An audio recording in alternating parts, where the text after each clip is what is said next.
2, 1, ignition, and liftoff.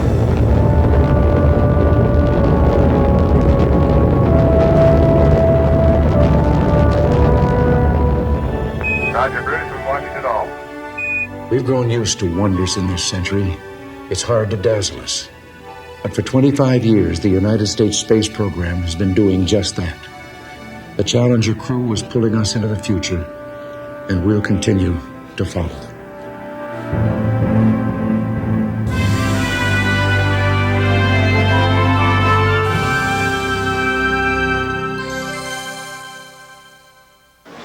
RCS, get it. Okay, we gotta go norms.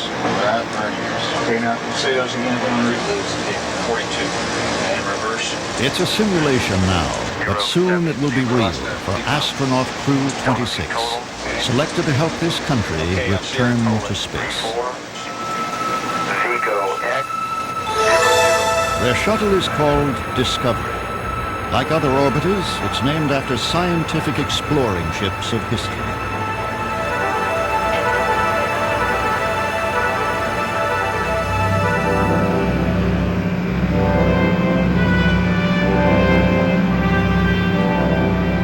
Hundreds of improvements have been made in the entire space shuttle system. Here's a look at some of those changes.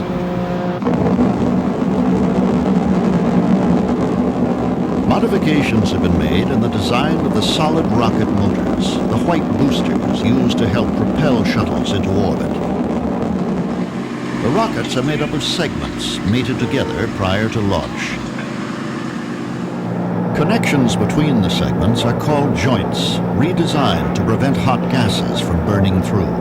The new joints have undergone numerous tests at NASA's Marshall Space Flight Center in Alabama and Morton Thiok Hall in Utah.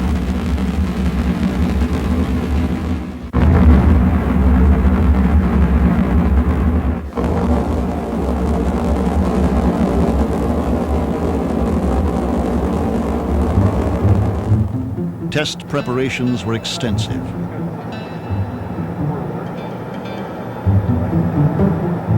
Inspections thorough.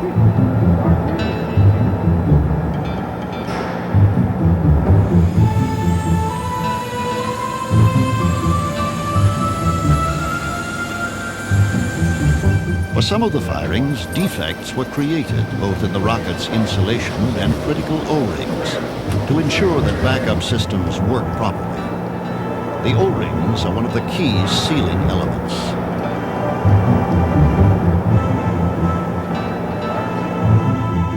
As shown in this cross-section, the new field joint has an additional O-ring. Improved insulation and a metal lip called a capture feature are also included to better combat liftoff pressures. The case-to-nozzle joint linking the upper and bottommost sections of the rocket is redesigned as well.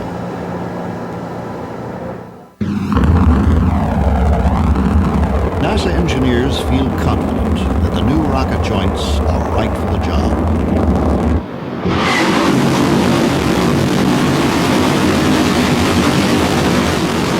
There's also been rumbling in Mississippi that the shuttle main engines, not solid rocket motors, making noise at NASA's Grand Sea Space Center. The main engines performed extremely well during the first 24 shuttle flights. Even so, over the last 2.5 years, nearly every main engine component has been retested. Prognosis, ready to fly. So are Commander Rick Houck and his astronaut crew, Pinky Nelson, Dick Covey, Mike Lounge, and Dave Hilmers, a team of shuttle veterans. Rick Houck has flown twice before, including a mission which deployed 2 satellites and retrieved 2 others. The first ever space salvage effort. Mike Lounge and Dick Covey were part of a flight regarded by many as the most successful space shuttle mission so far. The crew launched 3 communication satellites and performed a successful on-orbit rendezvous repair of another. Dave Hilmers was aboard Atlantis for its maiden voyage. And it was Pinky Nelson who flew a manned maneuvering unit out to the ailing Solar Maximum satellite. Solar Max was retrieved with the shuttle's robot arm, repaired and successfully redeployed. That's good to Nelson hear. was also part of a crew that made a night landing at NASA's Dryden Flight video. Research Facility, California. Crew training regimens at the Johnson Space Center are demanding. Here, mission specialists Pinky Nelson and Mike Lounge practice spacewalking procedures in a pool to simulate weightlessness. Dave Hilmers, a third mission specialist, works with the shuttle's robot arm.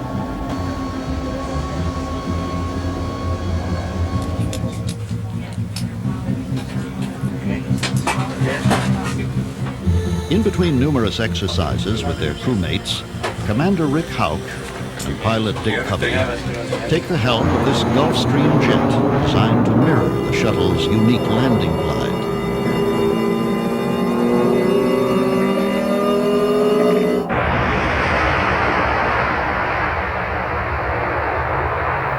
The crew's main task will be to put into space a large tracking and data relay satellite called TDRS-C. The first TDRS, deployed by the STS-26 astronauts, has reduced the number of communication blackouts between shuttles and the ground. Status report from all positions in the mission control room. Once TDRS-C is in place, Earth-to-space contact will be almost continuous. They will also manage 11 in-cabin experiments, some commercial and 2 designed by students, before landing at Dryden 5 days later. So originally having 3 feet. The prestige and leadership Under Administrator that we have worked James so Fletcher, hard over NASA these 30 is years to reorganized. Lines of communication Major are commitments to our strengthened and space station, responsibilities clearly international defined. partners. Several astronauts, including Rear Admiral Richard Truly, were given key management roles within the agency. As Associate Administrator for spaceflight, Truly has been the driving force behind all shuttle recovery efforts. Another astronaut, Brian O'Connor, was chairman of a spaceflight safety panel. Looks like you got a lot of work to do. Bob Crippen, Yes, we have who has a flown a record considerable 4 amount of missions, work is left now on the Deputy sidewalls. Director for shuttle Power. operations. As chairman of the mission management team, he will make the final go or no-go decision on shuttle launches. I believe that's the way things should be run. You should have somebody in charge and delegated as a point of responsibility. New safety hardware introduced with Discovery's flight will allow astronauts to parachute from the shuttle in some emergencies. The equipment consists of a pole that can be extended out the orbiter's main hatch. Astronauts attach themselves to the pole and slide down. Once clear, they use their parachutes. All clear. Along with the quick escape system are the crew's new pressure suits, containing the parachute, life support hardware, and a life raft.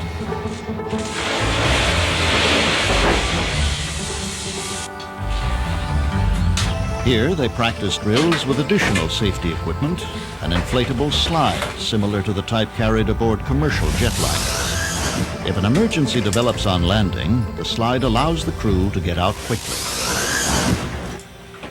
There are more fire detectors and protective barriers at the launch pads, plus improved slide wire evacuation. If a problem arises during launch operations, astronauts and pad personnel can jump into a cage and ride to the ground, with an option to use a new safety bunker once there. 265 feet. 165 feet. As a result of tire wear problems during shuttle landings at Kennedy Space Center, Touchdown. researchers at NASA Langley study tire and runway characteristics. Once the tire is mounted in this carriage, 10,000 gallons of pressurized water released in less than 2 seconds. Driving it down a track at speeds up to 250 miles per hour. Slow motion photography and instrumentation are used to evaluate tire and runway surface performance. Kennedy is one of 3 landing sites in the country strategic to any shuttle flight. Touchdown. After extensive testing, engineers recommended that the surface be modified. A fine corduroy texture was etched lengthwise into sections at each end of the runway.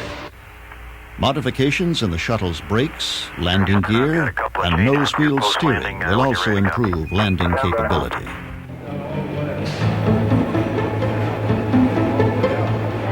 While technicians work on Discovery's payload bay, thousands of heat-resistant tiles are inspected on the underside of the orbiter. After its 3 main engines are fitted, the orbiter is moved to the vehicle assembly building.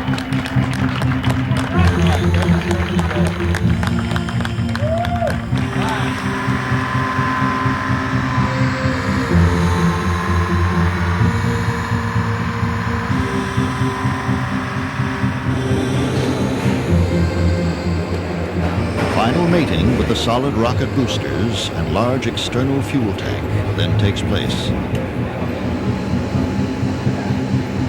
While Space Shuttle Discovery is readied for launch, a new orbiter moves through various stages of construction at Rockwell International in California.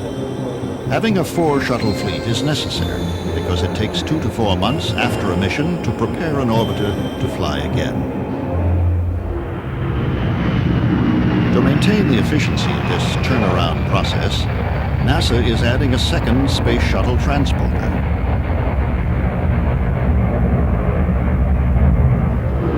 Like its sister ship, the 747 jetliner will ferry orbiters from desert landing sites back to the Kennedy Space Center.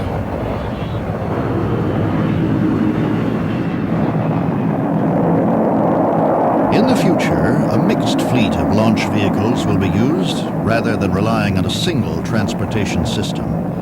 Unmanned, expendable rockets can carry the bulk of non-commercial payloads which do not require the unique capabilities of the shuttle.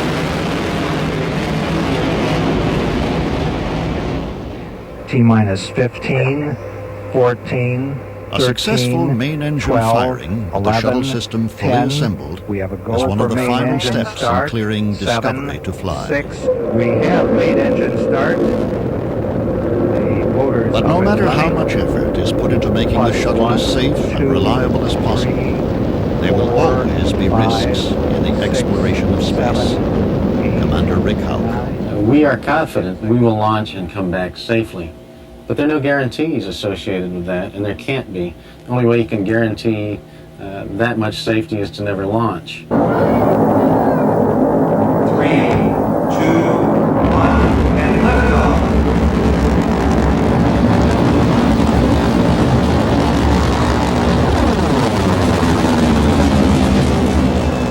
Houston, weather flight, go ahead. The shuttle is a Roger, major any last part of minute this update, country's mistake? legacy in space. Negative, everything's same as before.